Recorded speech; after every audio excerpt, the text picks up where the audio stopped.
What's up guys, it's Wasabi and I am back. Now this is not a review or to get anyone to buy or not buy the Finalmouse, but instead a video for gamers who are curious or considering to buy their first Finalmouse because the next Pro Series is coming soon. There are a few things that could help with your research on which Finalmouse to get and to help better manage your expectations. This won't take long. So after using both the ULX from the standard series from batch 3 and the recent Pro Series edition, which do I prefer?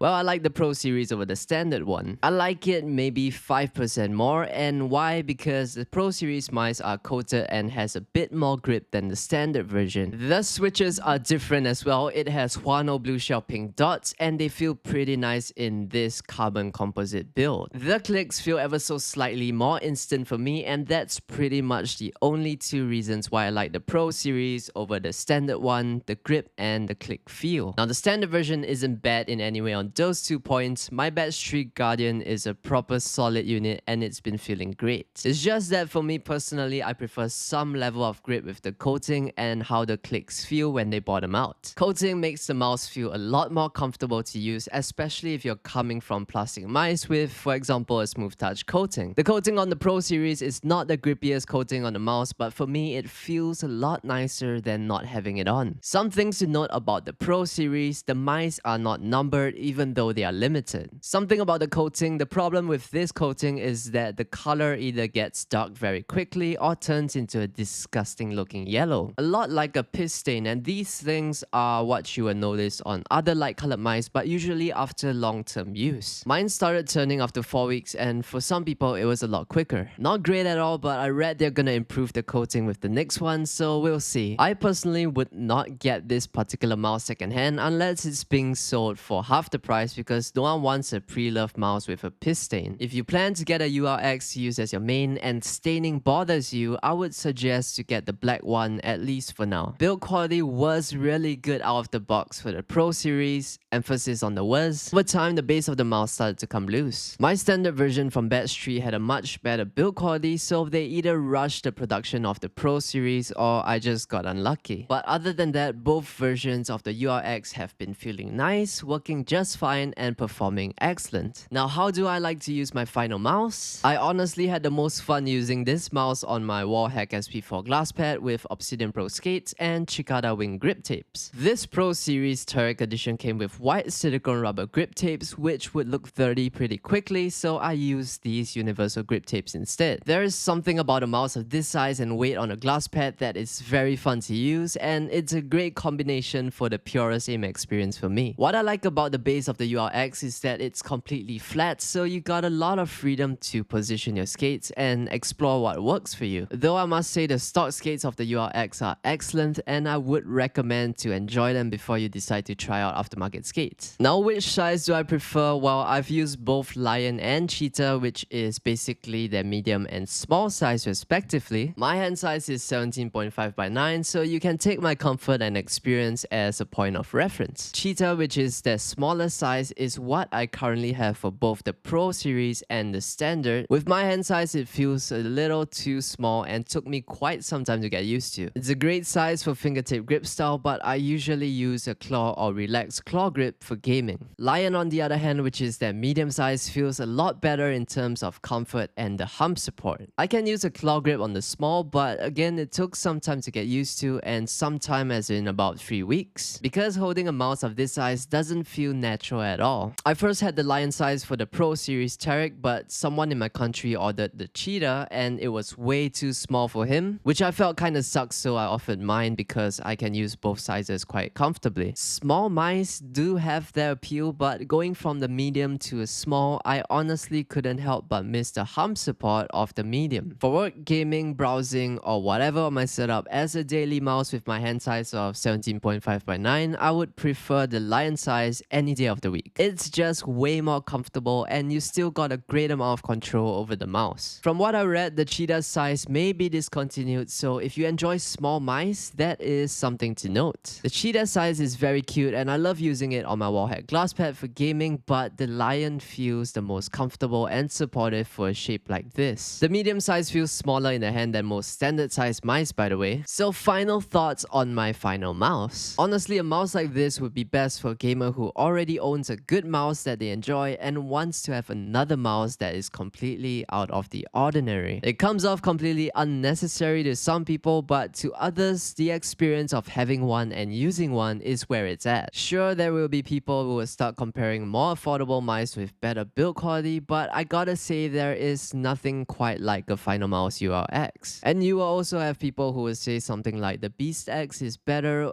and okay, I think that's great, they found something that they enjoy, but that's magnesium and there's nothing quite like a Finalmouse ULX. This isn't my favorite mouse by the way, but it's been a nice experience for me and it does have its charm. This is a mouse that you would only enjoy if you can appreciate design, the use of materials, and how those materials are used to create a mouse in this weight class. Performance wise, it's at the top of its game, but I wouldn't say that you will feel much difference in the performance. So ignore the hype, ignore the marketing, and just appreciate it for what it is. It's not a mouse for everyone, and quite frankly, I'm sure that's what they're going for. If you are getting one from a reseller, I would go for the most recent batch if possible, and please be smart and don't get scammed, or just wait for the next batch to be available on their official website. The next Pro Series is dropping on the 6th of July, so yeah, you have some time to decide. Anyway, hope this helps. If you enjoyed the video, please leave a like and subscribe to support the channel, and I guess I'll see you in the next one.